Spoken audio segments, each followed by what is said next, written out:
প্রিয় শ্রোতা বন্ধু, বেদ পাঠশালা অনুষ্ঠানে আপনাকে স্বাগত জানাই। এই অনুষ্ঠানে আমরা এখন সাধু মথিলিখিত সুসমাচার অধ্যয়ন করছি।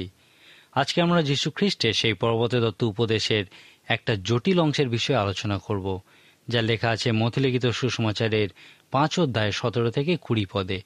আসুন আমরা দেখি সেখানে লেখা আছে, মনে করিও না যে আমি ব্যবস্থা কি ভাববাদী গ্রন্থ লোপ করিতে আসিয়াছি। আমি লোপ করিতে আসি নাই, কিন্তু পূর্ণ করিতে আসিয়াছি। কেননা আমি তোমাদিওকে সত্য কইতেছি, যে পর্যন্ত আকাশ ও পৃথিবী লুপ্ত না হইবে, সে পর্যন্ত ব্যবস্থার এক মাত্রা কি এক বিন্দুও লুপ্ত হইবে না, সমস্তই সফল হইবে। অতএব যে কেহ এই সকল ক্ষুদ্রতম আজ্ঞার মধ্যে কোনো একটি আজ্ঞা লঙ্ঘন করে ও লোকদিওকে সেইরূপ শিক্ষা দেয়, তাহাকে স্বর্গরাজ্যে অতি ক্ষুদ্র বলা যাইবে। কিন্তু যে কেহ সেই সকল পালন করে ও শিক্ষা দেয়, তাহাকে স্বর্গরাজ্যে মহান বলা যাইবে। কেননা আমি তোমাদিওকে কহিতেছি, অধ্যাপক ও ফরিসীদের অপেক্ষা তোমাদের ধার্মিকতা যদি অধিক না হয়, তবে তোমরা কোনো মতে স্বর্গরাজ্যে প্রবেশ করিতে পারিবে না। গতদিনে আমরা দেখেছিলাম যে এই পর্বতদত্ত উপদেশের মূল বিষয়টা সেই আচরণ বিষয়ক উপদেশের মধ্যে দিয়ে বলা হয়েছে, এবং এই পর্বতদত্ত উপদেশের বাকি অংশে এই বিষয়ের প্রয়োগ দেখতে পাওয়া যায়। যে অংশটা আমরা পড়লাম, এখানে যীশু খ্রিস্ট আমাদেরকে দুটি বিষয়ের কথা বলেছেন। প্রথমত তিনি তার শিষ্যদের সম্পর্কে বলেছেন, যারা তার সমাধানের উত্তর ও অংশ। অনেক মানুষই ব্যক্তিগত ধার্মিকতার বিষয় গুলিয়ে ফেলে। এই 4টি পদে যীশু খ্রিস্ট বলেছেন, যদি তোমরা আমার এই উপদেশ বুঝতে পারো, তাহলে তোমরা ধার্মিক হবে, এবং তোমাদের ব্যক্তিগত ধার্মিকতা সেই সমস্ত ধর্মগুরু বা ব্যবস্থার শিক্ষকদের থেকে অনেক বেশি বৃদ্ধিপ্রাপ্ত হবে। দ্বিতীয় বিষয়রূপে এখানে যীশু খ্রিস্ট বলেছেন শাস্ত্রের দর্শনের বিষয়। এখন সেই পর্বতের পাদদেশে অবস্থানরত সমস্যাগ্রস্ত সেই সমস্ত মানুষের দিকেও দেখতে হবে। মনে রাখুন, যেই উপদেশের যথার্থ প্রয়োগ সেই অপেক্ষারত জনতার মধ্যেই নেমে আসার পর প্রকাশ পাবে, যেখানে একজন খ্রিস্ট বিশ্বাসী অবিশ্বাসী সংস্কৃতির উপর প্রভাব বিস্তার করে। যীশু খ্রিস্ট এখানে বলেছেন, তোমরা কি সেই জনতাকে দেখতে পাচ্ছ? তোমরা যতক্ষণ না ব্যক্তিগতভাবে ধার্মিক প্রতিপন্ন হচ্ছ, ততক্ষণ তোমরা ওই সমস্ত সমস্যাগ্রস্ত মানুষের কাছে সমাধান স্বরূপ হতে পারবে না, বা তাদের প্রশ্নের উত্তর স্বরূপও হতে পারবে না। অতএব আমার সমাধান ও উত্তর হওয়ার জন্য তোমাকে অবশ্যই সঠিক বিষয়টি সম্পন্ন করতে হবে। যীশু খ্রিস্ট এখানে বলছেন যে ঈশ্বরের ব্যবস্থা সম্পর্কে আমার একটা দর্শন আছে। যীশু খ্রিস্ট ঈশ্বরের ব্যবস্থার বিষয়ে পবিত্র শাস্ত্রের কথাই বলেছিলেন, এবং ঈশ্বরের এই ব্যবস্থাকে আজকের দিনে আমরা পুরাতন নিয়ম বলি। যীশু খ্রিস্ট এখানে তার শিষ্যদের বলেছেন, আমার সমাধান ও উত্তর হওয়ার জন্য তোমাদেরকে অবশ্যই ঈশ্বরের ব্যবস্থা বুঝতে হবে এবং জানতে হবে যে কিভাবে তা প্রয়োগ করা যায়। মথিলিখিত সুসমাচারের এই 5 অধ্যায়ে যীশু খ্রিস্ট 6 বার বলেছেন, তোমরা শুনিয়াছ উক্ত হইয়াছিল, কিন্তু আমি তোমাদিওকে বলিতেছি। এই অংশে পৌঁছে অনেকেই মনে করেন যে যীশু খ্রিস্ট সাধু মসিহ থেকে উত্তম হওয়ার চেষ্টা করছিলেন। তারা বিশ্বাস করে যে যীশু খ্রিস্ট বলেছিলেন, মসিহ তোমাদেরকে এই শিক্ষা দিয়েছেন, কিন্তু আমি তোমাদের প্রকৃত বাক্য দেব। এই জন্য অনেকেই বলেন, তাহলে পুরাতন নিয়ম পড়ার কি আছে, যখন যীশু খ্রিস্ট পুরাতন নিয়মের ব্যবস্থাকে লোপ করেছেন? কিন্তু আপনি যদি মথি 5 অধ্যায় পড়েন, তাহলে বুঝতে পারবেন যে যীশু খ্রিস্ট কোনো মতেই পুরাতন নিয়মের ব্যবস্থাকে লোপ করতে চাননি। এখানে 6 বার যীশু খ্রিস্ট বলেছেন, আমি তোমাদেরকে যা শিক্ষা দিই সমস্ত ঈশ্বরের বাক্যের সঙ্গে এক, কিন্তু আমার শিক্ষা সেই সমস্ত ধর্মগুরু এবং ব্যবস্থা শিক্ষকদের শিক্ষা থেকে আলাদা। বিখ্যাত ব্যক্তি মার্টিন লুথার বাইবেলকে জার্মানি ভাষায় অনুবাদ করার আগে পর্যন্ত বাইবেল পড়ার জন্য ইব্রিয়, গ্রিক বা ল্যাটিন ভাষা জানতে হতো। কিন্তু বাইবেল এই জার্মান ভাষায় অনুবাদ করার পর তৎকালীন মণ্ডলীগুলি ঈশ্বরের বাক্য নিজের নিজের মাতৃভাষায় পড়ার প্রয়োজনীয়তা অনুভব করেছিল, বিশেষ করে যেন সাধারণ মানুষেরা ঈশ্বরের বাক্য পড়তে পারে ও বুঝতে পারে। আর সাধারণ লোকেরা ঈশ্বরের বাক্য পড়ে বুঝতে পারার দরুন একটা জনজাগরণের সৃষ্টি হয়েছিল। মার্টিন লুথার এই জাগরণের নেতৃত্ব দিয়েছিলেন, এবং তারা তৎকালীন রোমান ক্যাথলিক মণ্ডলীগুলির শিক্ষার বিরুদ্ধে প্রতিবাদ করেছিলেন, কারণ তাদের মতে এই শিক্ষা বাইবেল ভিত্তিক ছিল না। মথি 5 অধ্যায়ে সেই ধর্মগুরু বা ব্যবস্থাবেত্তাদের শিক্ষার বিরুদ্ধে যীশু খ্রিস্টের শিক্ষা কিছুটা এইরকম পরিস্থিতিরই সৃষ্টি করেছিল। পুরাতন নিয়ম অধ্যয়নের সময় আমরা দেখেছি যে ইব্রিয়রা সেই বাবিলীয় বন্দিত্বে গেছিল। সেই বন্দিত্বে থাকাকালীন জিহুদিরা ক্রমশ ইব্রিয় ভাষা ভুলতে বসেছিল। যখন তারা সেই বন্দিত্ব থেকে ফিরে এসেছিল, তখন তারা অরামীয় ভাষায় কথা বলতো, ইব্রিয় ভাষায় আর লিখতে কি পড়তে পারত না। এই ধর্মগুরু এবং ব্যবস্থাবেত্তারা ইব্রিয় ভাষা জানত এবং তারাই সেই লোকেদের ঈশ্বরের ব্যবস্থা শিক্ষা দিত বলে তারা সেই লোকেদের উপরে কর্তৃত্ব করত। সেই সাধারণ লোকেরা তাদের কথার কোনো প্রতিবাদ করতে পারত না, কারণ একমাত্র তারাই পবিত্র শাস্ত্র পড়তে জানত। মথি 5 অধ্যায়কে 6টি অংশে ভাগ করা যায় এবং এই 6টি অংশের প্রত্যেকটি শুরুতেই যীশুখ্রিস্ট বলেছেন, তোমরা শুনিয়াছ, উক্ত হইয়াছিল, কিন্তু আমি তোমাদিওকে বলিতেছি। বেশিরভাগ সময় যীশুখ্রিস্ট যখন বলেছিলেন যে ইহা উক্ত হইয়াছিল, তিনি সাধু মসিকে নয় কিন্তু সেই ধর্মগুরু ও ব্যবস্থাবেত্তাদের কথাই বলেছিলেন। তিনি সেই সমস্ত বিষয়ের কথাই বলেছিলেন যা বাইবেল ভিত্তিক নয় এবং যা সাধু মসিও শিখিয়ে যাননি। সেই ব্যবস্থাবেত্তারা যখন সাধু মসির শিক্ষা ব্যাখ্যা করত, তখন যীশুখ্রিস্ট তাদের ব্যাখ্যার সঙ্গে একমত ছিলেন না। যীশুখ্রিস্ট তাদের শিক্ষার বিরুদ্ধে কথা বলেছিলেন। যীশুখ্রিস্টের সঙ্গে তৎকালীন ধর্মগুরু ও ব্যবস্থাবেত্তাদের তফাৎ আপনি এইভাবে ব্যাখ্যা করতে পারবেন যে যীশুখ্রিস্ট যখন ঈশ্বরের ব্যবস্থার বিষয়ে শিক্ষা দিতেন, তিনি সেই ব্যবস্থা মানুষের জীবনে প্রয়োগ করার আগে ঈশ্বরের ভালোবাসার মধ্যে দিয়ে তা চালনা করতেন। কিন্তু সেই ধর্মগুরু ও ব্যবস্থাবেত্তারা তা করত না। তারা সেই ব্যবস্থা লোকেদের উপর জোর করে চাপিয়ে দিত। তারা এই বিষয়ে বুঝত না যে ঈশ্বর সেই সিনয় পর্বতে সাধু মসিকে কেন, কোন উদ্দেশ্যে এই ব্যবস্থা দিয়েছিলেন। এই ব্যবস্থা দেওয়ার ক্ষেত্রে ঈশ্বরের উদ্দেশ্য ছিল যেন মানুষের ভালো হয়। ঈশ্বরের ব্যবস্থার মধ্যে দিয়ে মানুষের প্রতি তাঁর ভালোবাসাই প্রকাশ পায়। এই কারণে যীশুখ্রিস্ট এই ব্যবস্থা লোকেদের উপরে প্রয়োগ করার আগে ঈশ্বরের ভালোবাসার মধ্যে দিয়ে তা চালনা করতেন। যীশুখ্রিস্টের এই শিক্ষা আমরা এইভাবে ব্যাখ্যা করতে পারি যে তিনি বলেছিলেন, পর্বতের নিচের দিকে দেখো, তোমরা কি সেই জনতাকে দেখতে পাচ্ছ? তাদের অনেক সমস্যা আছে, আর তাদের সমস্যার একটা কারণ হলো তারা সেই মেষপালকবিহীন মেষদের মতো। তারা ঈশ্বরের বাক্য জানে না। তাদের মধ্যে যাওয়ার আগে এবং তাদেরকে শিক্ষা দেওয়ার আগে তোমাদেরকে ঈশ্বরের বাক্য জানতে হবে। আর যখন তোমরা ইহা করবে, তোমাদের অবশ্যই জানতে হবে যে ঈশ্বরের বাক্য কিভাবে প্রয়োগ করতে হয়। সর্বদা মনে রাখতে হবে যে এই ব্যবস্থার আত্মা হল মানুষের প্রতি ঈশ্বরের ভালোবাসা। ঈশ্বর মানুষের জীবনে বিশৃঙ্খলা সৃষ্টি করার জন্য নয়, কিন্তু মানুষের প্রতি প্রগাঢ় ভালোবাসাতেই এই ব্যবস্থা দিয়েছিলেন। যাত্রা পুস্তকে ঈশ্বরের ব্যবস্থা বিষয়ে অধ্যয়ন করার সময় আমরা বলেছিলাম যে ঈশ্বরের ব্যবস্থা যদি কোনো কিছুকে সঠিক বলে, তাহলে আপনি নিশ্চিত জানবেন যে সেই বিষয়ের ফল ভালোই হবে। আবার এই ব্যবস্থা কোনো কিছুকে সঠিক নয় বলার অর্থ হলো সেই বিষয়ের ফল খারাপ হবে। এখন যেহেতু ঈশ্বর আমাদেরকে ভালোবাসেন, সেই জন্য তিনি চান না যেন আমরা এমন কিছু করি যার ফল খারাপ হয়। সেই জন্যই তিনি আমাদেরকে তার ব্যবস্থা দিয়েছেন। হতে পারে যে সেই ধর্মগুরুরা এই ব্যবস্থার মূল উদ্দেশ্য ভুলে গেছিল বা জানত না। যীশুখ্রিস্ট কখনোই এই উদ্দেশ্য সম্পর্কে ভুলে যাননি। একটি ঘটনার মধ্যে দিয়ে যীশুখ্রিস্ট তার সঙ্গে তৎকালীন ধর্মগুরুদের পার্থক্য দেখিয়েছিলেন। একদিন তিনি এবং তার শিষ্যেরা মাঠের মধ্যে দিয়ে যাচ্ছিলেন। তার শিষ্যেরা মাঠে ফলে থাকা শস্যের শীষ ছিঁড়ে খাচ্ছিল। সেই দিনটা ছিল বিশ্রামবার এবং এই ধর্মগুরুরা এই বিষয়ে সম্পূর্ণ অসন্তুষ্ট হয়ে খ্রিস্টকে বলেছিল, দেখো, বিশ্রামবারে যাহা করা বিধেয় নয় তাহাই তোমার শিষ্যগণ করিতেছে। তখন যীশু খ্রিস্ট তাদেরকে বলেছিলেন, দাউদ ও তার সঙ্গীরা ক্ষুধিত হইলে তিনি যাহা করেছিলেন তা কি তোমরা পাঠ করো নাই? তিনি তো ঈশ্বরের গৃহে প্রবেশ করেছিলেন এবং তার দর্শন রুটি ভোজন করিলেন, যাহা তাহার ও তাহার সঙ্গীদের ভোজন করা বিধেয় ছিল না, কেবল যাজকবর্গেরই বিধেয় ছিল।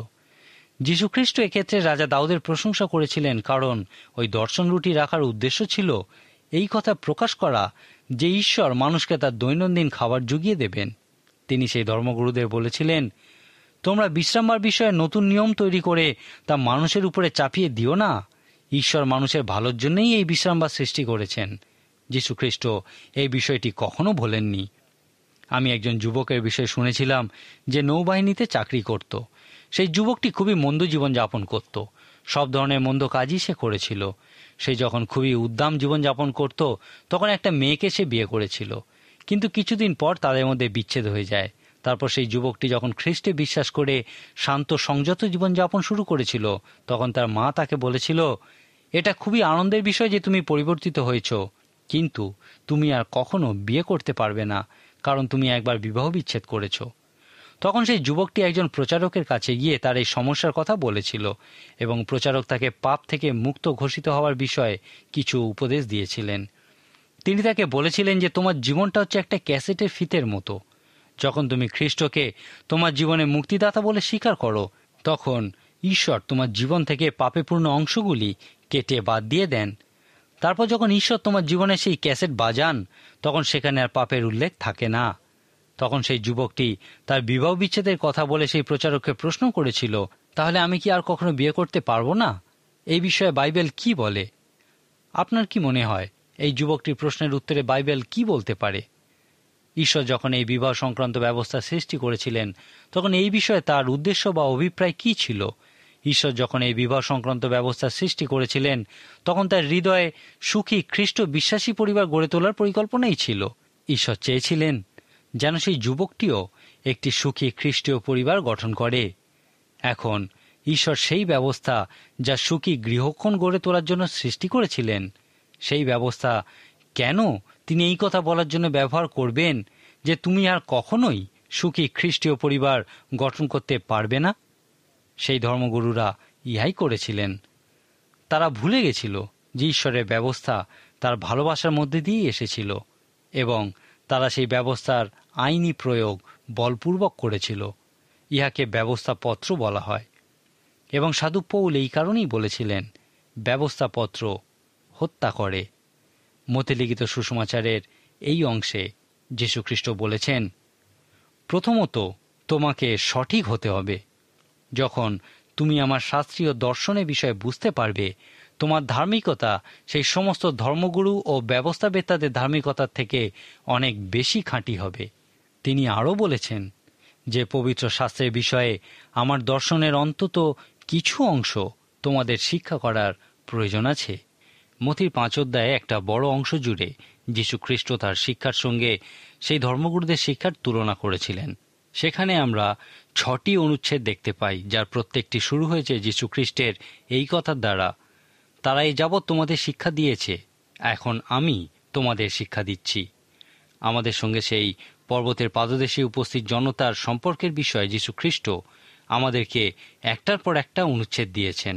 প্রথম অনুচ্ছেদে তিনি ভাইয়ের সঙ্গে আমাদের সম্পর্কেও কিরূপ হওয়া উচিত সেই বিষয়ে ব্যাখ্যা করে বলেছেন, তোমরা শুনিয়াছ পূর্বকালীয় লোকেদের নিকট উক্ত হইয়াছিল, তুমি নরহত্যা করিও না, আর যে নরহত্যা করে সে বিচারের দায় পড়িবে। কিন্তু আমি তোমাদিগকে কহিতেছি, যে কেহ আপন ভ্রাতার প্রতি ক্রোধ করে সে বিচারের দায় পড়িবে। আর যে কেহ আপন ভ্রাতাকে বলে রে নির্বোধ, সে মহাসভার দায় পড়িবে। আর যে কেউ বলে রে মূঢ়, সে অগ্নিময় নরকের দায় পড়িবে। অতএব তুমি যখন যজ্ঞবেদীর নিকট আপন নৈবেদ্য উৎসর্গ করিতেছ, তখন সেই স্থানে যদি মনে পড়ে যে তোমার বিরুদ্ধে তোমার ভ্রাতার কোনো কথা আছে, তবে সেই স্থানে বেদীর সম্মুখে তোমার নৈবেদ্য রাখো আর চলিয়া যাও। প্রথমে তোমার ভ্রাতার সহিত সম্মিলিত হও, পরে আসিয়া তোমার নৈবেদ্য উৎসর্গ করিও। এখানে যীশুখ্রিস্ট বলতে চেয়েছিলেন, তোমরা যখন এই পর্বত থেকে নামবে, তখন তোমাকে মানুষের সঙ্গে সম্পর্ক স্থাপন করতে হবে। সেখানে ভিন্ন ধরনের মানুষ আছেন। প্রথমত সেখানে এমন মানুষ আছেন যাদেরকে তুমি ভাই বলে থাকো। এখন আমি তোমাকে তোমার ভাইয়ের সঙ্গে সম্পর্কের বিষয়ে কিছু বলবো। তোমাকে এই সম্পর্ক স্থাপন করতে হবে। আমাদের পক্ষে সর্বদা খুব সহজেই অন্য বিশ্বাসীদের সঙ্গে সম্পর্ক স্থাপন করা সম্ভব হয় না। কোনো একজন বিখ্যাত ব্যক্তি তার লেখা বইতে বলেছিলেন, কোনো বিশ্বাসীর কাছে সবথেকে বড় সমস্যা হলো অন্য বিশ্বাসীরা। কিন্তু যীশুখ্রিস্ট বলেছিলেন, যদি তোমরা আমার সমাধান ও উত্তরের অংশ হতে চাও, তাহলে তোমাদের অবশ্যই অন্য বিশ্বাসীদের সঙ্গে সুসম্পর্ক স্থাপন করতে হবে। খ্রিস্টের পর্বতদত্ত উপদেশ আমাদেরকে শিক্ষা দেয় যে যীশুখ্রিস্টে বিশ্বাস হলো এমন একটা বিষয় যার একটা লিখিত ভাগ আছে এবং একটা ব্যবহারিক ভাগ আছে। এই ব্যবহারিক ভাগে লিখিত ভাগ বা পুঁথিগত বিদ্যার ব্যবহারিক প্রয়োগ করা হয় এবং এই অংশটা প্রকৃতই কঠিন। পর্বতের উপরে যীশুখ্রিস্টের শিক্ষা হলো এই লিখিত ভাগ।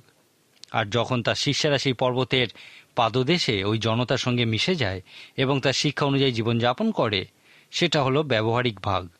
সেই জন্যই যীশুখ্রিস্ট বলেছেন, তোমাকে অবশ্যই তোমার ভাইয়ের সঙ্গে সম্পর্ক সঠিক করতে হবে। যদি তুমি তোমার ভাইয়ের সঙ্গে সঠিক সম্পর্ক না বজায় রাখতে পারো, তাহলে কিভাবে সমস্ত পৃথিবীকে তুমি জয় করবে? এখানে অগ্রগণ্যতার বিষয়টি লক্ষ্য করুন। যীশুখ্রিস্টের পরীক্ষা অধ্যয়নের সময় আমরা বলেছিলাম যে এই বিষয়ে বাইবেল প্রায়শই একটা উপদেশ দেয় যাকে মাত্র 2টি কথায় প্রকাশ করা যায়। তা হল, প্রথমে ঈশ্বর সর্বদাই প্রথম স্থানে আছেন। এখন এই পর্বতদত্ত উপদেশে এই নিয়মের একটা ব্যতিক্রম রূপে যীশুখ্রিস্ট বলেছেন, যদি তোমরা ঈশ্বরের কাছে প্রার্থনা করার জন্য আসো, কিন্তু যদি তোমাদের ভাইয়ের সঙ্গে সম্পর্ক সঠিক না থাকে, তাহলে প্রথমে যাও, তারপরে এসো। প্রথমে তোমার ভাই, তারপর ঈশ্বর। যীশুখ্রিস্ট এখানে ভাইয়ের সঙ্গে সঠিক সম্পর্কের গুরুত্বের উপরই বিশেষ করে জোর দিয়েছেন। আপনারও উচিত এই সম্পর্কের গুরুত্ব উপলব্ধি করা। গতদিনে আমরা সাধু মতে লিখিত সুসমাচারে 5 অধ্যায় 21 থেকে 48 পদ পর্যন্ত অংশটি আলোচনা করেছিলাম। বাইবেলের কিছু কিছু অনুবাদ এই অংশটিকে 6টি অনুচ্ছেদে ভাগ করে।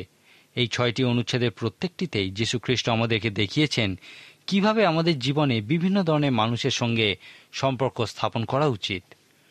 প্রথম অনুচ্ছেদে যীশুখ্রিস্ট বলেছেন আমাদের ভাই বা অন্য বিশ্বাসীর সঙ্গে কিভাবে সম্পর্ক স্থাপন করতে হবে। এর পরের অনুচ্ছেদে যীশুখ্রিস্ট আমাদের বিপক্ষ বা প্রতিদ্বন্দ্বীর সঙ্গে কীরকম সম্পর্ক হওয়া উচিত সেই বিষয়ে বলেছেন। পরে তিনি শত্রুর সঙ্গে আমাদের সম্পর্কের বিষয়ে বলেছেন। এখন একজন বিপক্ষ এবং শত্রুর মধ্যে পার্থক্য কি? একজন বিপক্ষ হচ্ছে আপনার প্রতিদ্বন্দ্বী। এই পৃথিবী হচ্ছে প্রতিদ্বন্দ্বিতায় পরিপূর্ণ। সুতরাং এই অংশটি আমাদেরকে আমাদের প্রতিদ্বন্দ্বীর সঙ্গে শান্তিতে বাস করার কথা বলে, যে আমাদেরকে অভিজ্ঞতা অর্জন করতে সাহায্য করে। যীশুখ্রিস্ট এই শিক্ষাই দিয়েছেন। অনেক মানুষই আছেন যারা তাদের প্রতিদ্বন্দ্বীর বিষয়ে তাদের বিপক্ষে আইনি ব্যবস্থা নেওয়ার কথা বলে, কিন্তু যীশুখ্রিস্ট বলেন, না না না, যতদূর সম্ভব চেষ্টা করো যেন তুমি তোমার প্রতিদ্বন্দ্বীর সঙ্গে শান্তিতে বাস করতে পারো। পরের অনুচ্ছেদে যীশুখ্রিস্ট নারীদের উদ্দেশ্যে নির্দেশ দিয়েছেন। এই প্রসঙ্গে একটা বিষয় আমরা মনে করতে পারি যে সেই পর্বতের উপরে পুরুষেরাই ছিল, কারণ তিনি তাদের কাছে নারীদের সম্পর্কে নির্দেশ দিয়েছিলেন। তিনি তাদেরকে সাধারণভাবে নারীদের সঙ্গে সম্পর্কের বিষয় এবং তাদের স্ত্রীদের সঙ্গে সম্পর্কের বিষয়ে শিক্ষা দিয়েছিলেন। যীশুখ্রিস্ট সেই পুরুষদের নারীদের সম্পর্কে শিক্ষা দিয়ে বলেছিলেন, তোমরা শুনিয়াছ উক্ত হইয়াছিল, তুমি ব্যভিচার করিও না। কিন্তু আমি তোমাদিওকে বলিতেছি, যে কেহ কোন স্ত্রীলোকের প্রতি কামভাবে দৃষ্টিপাত করে, সে তখনই মনে মনে তাহার সহিত ব্যভিচার করিল। আর তোমার দক্ষিণ চক্ষু যদি তোমার বিঘ্ন জন্মায়, তবে তাহা উপড়াইয়া দূরে ফেলিয়া দাও। কেননা তোমার সমস্ত শরীর নরকে নিক্ষিপ্ত হওয়া অপেক্ষা বরং এক অঙ্গের নাশ হওয়া তোমার পক্ষে ভালো। আর তোমার দক্ষিণ হস্ত যদি তোমার বিঘ্ন জন্মায়, তবে তা কাটিয়া দূরে ফেলিয়া দাও। কেননা তোমার সমস্ত শরীর নরকে যাওয়া অপেক্ষা বরং এক অঙ্গের নাশ হওয়া তোমার পক্ষে ভালো। এখানে আবার আমরা দেখি যে যীশুখ্রিস্টের এই শিক্ষাটিকেও অনেক সময় ভুল বোঝা হয়। অনেকেই মনে করেন যে কোনো স্ত্রীলোকের দিকে মন্দ দৃষ্টিতে তাকানো বা কোনো স্ত্রীলোকের সঙ্গে ব্যভিচার করা একই বিষয়, এবং যীশুখ্রিস্ট এই শিক্ষাই দিয়েছিলেন। কিন্তু যীশুখ্রিস্ট প্রকৃতপক্ষে ইহা বলেননি। যীশুখ্রিস্ট যা বলেছিলেন সেই বিষয়টার গুরুত্ব বোঝানোর জন্য আমি আরেকবার সমস্ত বিষয়টা বলতে চাই। তিনি এখানে বলেছেন, তোমরা ওই পর্বতের পাদদেশে দেখো, সেখানে ওই সমস্ত সমস্যা কি তোমরা দেখতে পাচ্ছ? ওই সমস্ত সমস্যার মধ্যে অনেকগুলি পুরুষ ও স্ত্রীর মধ্যে সঠিক সম্পর্ক না থাকার কারণেই সৃষ্টি হয়েছে। এখন আমার সমাধান উত্তর হওয়ার জন্য তোমাদের অবশ্যই সেই সম্পর্ক সঠিক করতে হবে। তোমাদের অবশ্যই এই সম্পর্কজনিত পাপ নিয়ন্ত্রণ করতে হবে। যীশুখ্রিস্ট এখানে বিশেষ করে এই পাপেরই সমাধানের বিষয়ে শিক্ষা দিয়েছিলেন। তিনি বলেছেন, যদি তোমরা প্রকৃতপক্ষে এই পাপ না করতে চাও, তাহলে তাকিও না। চোখ তুলে ফেলে দেওয়ার অর্থ হচ্ছে, যদি আপনার দৃষ্টির কারণে আপনি এই পাপ করে থাকেন, তাহলে এইভাবে দৃষ্টিপাত বন্ধ করুন। 325 খ্রিস্টাব্দে মণ্ডলীগতভাবে এই সিদ্ধান্ত নেওয়া হয়েছিল যে অঙ্গহানি করা অনুচিত। একজন বিখ্যাত ব্যক্তি এই অংশটি পড়ার পর তার একটি অঙ্গ কেটে ফেলে দিয়েছিলেন, কিন্তু যীশুখ্রিস্ট এখানে এই শিক্ষা দিতে চাননি।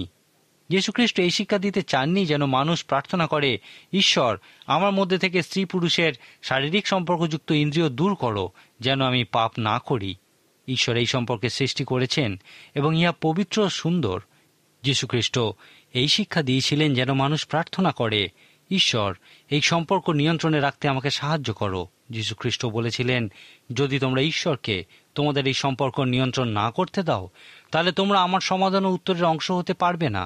এমন অনেক মানুষ আছেন যারা খ্রিস্টের এই সমাধান ও উত্তরের অংশ হয়েছিলেন এবং ঈশ্বরের রাজ্যে কাজ করছিলেন, কিন্তু এই শারীরিক সম্পর্কযুক্ত পাপের কারণে তারা সেই সমাধান ও উত্তর থেকে এখন অনেক দূরে অবস্থান করছেন।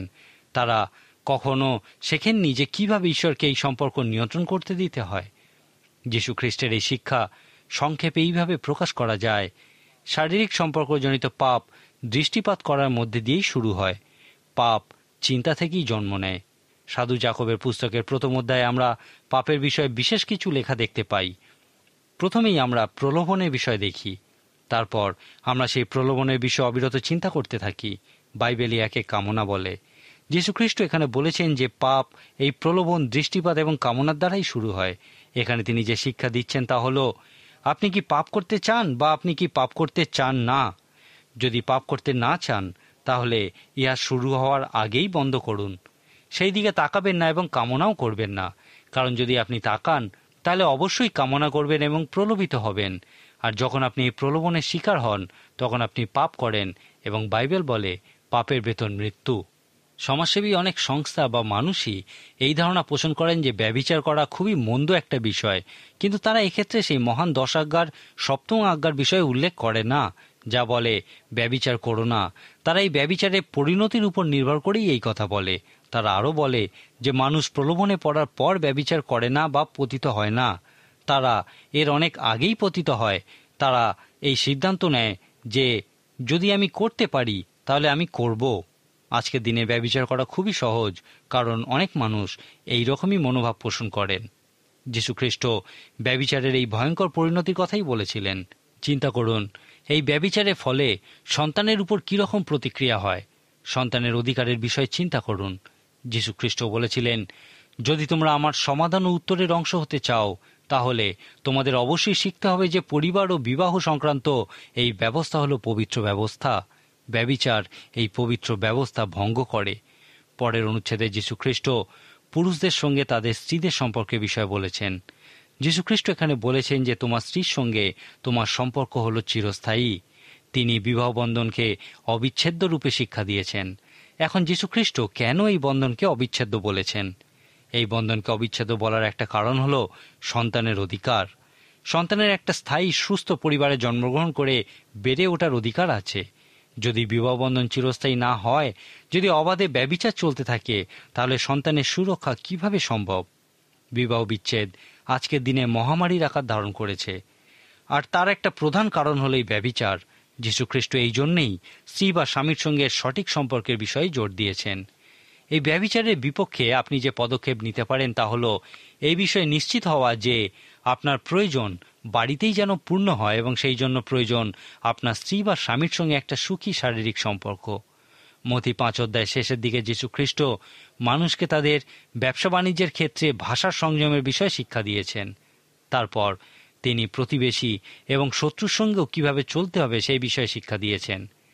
এই 6টি অনুচ্ছেদেই যীশুখ্রিস্ট সম্পর্ক গঠনের বিষয়ে শিক্ষা দিয়েছেন। আপনাকে অবশ্যই ধার্মিক হতে হবে। আপনাকে অবশ্যই ঈশ্বরের বাক্য আপনার জীবনে, আপনার প্রতিবেশীর জীবনে এবং আপনার সমস্ত সম্পর্কের ক্ষেত্রে কিভাবে প্রয়োগ করতে হবে তা বুঝতে হবে।